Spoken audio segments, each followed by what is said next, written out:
You don't look broken on the outside. You show up, you reply to messages, you smile when you have to.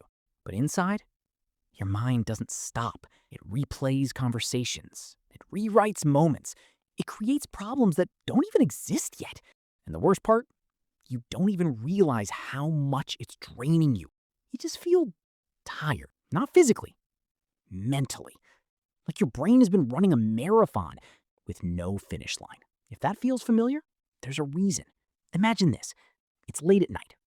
You're lying in bed, scrolling your phone. You're tired, but you're not sleeping. Because your mind suddenly picks something small. A message you sent, a tone you used, a look someone gave you, and now you're analyzing it. What if they took it the wrong way?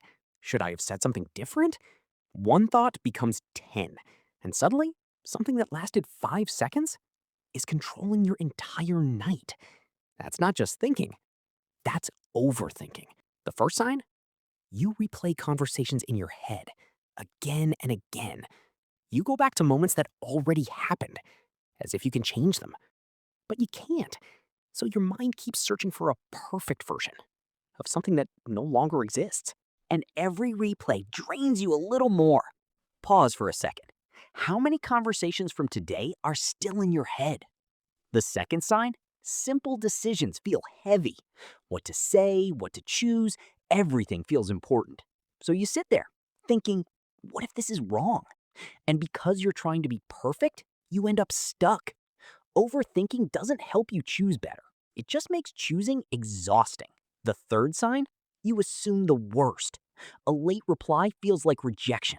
Silence feels like distance. Your mind thinks it's protecting you, but it's actually creating stress that wasn't even there.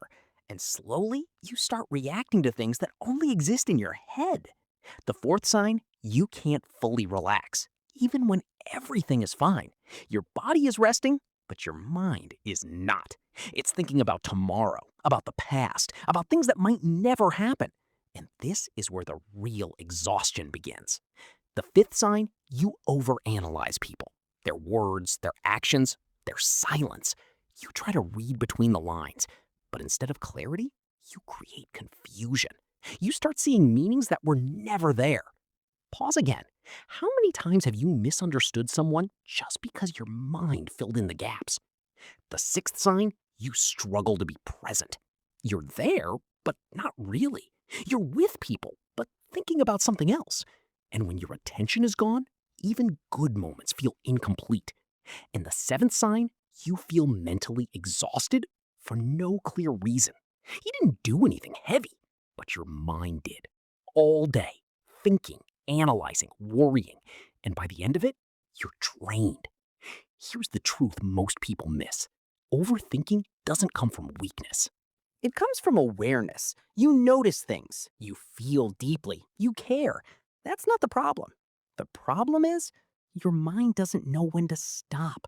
It treats every thought like it matters. But not every thought deserves your energy. Think about that. If every thought feels important, you'll always feel overwhelmed. And here's the shift. You don't need to control every thought. That's impossible. You just need to notice them without following them.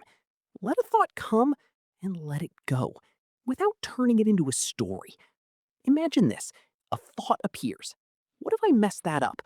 And instead of diving into it, you just notice it and let it pass. No spiral, no analysis, just awareness. That's where the draining stops. Because peace isn't about having no thoughts. It's about not being controlled by them. Maybe tonight, when your mind starts replaying something again, you'll pause. You'll recognize it. And for the first time, you won't follow it all the way down. And that is where freedom begins.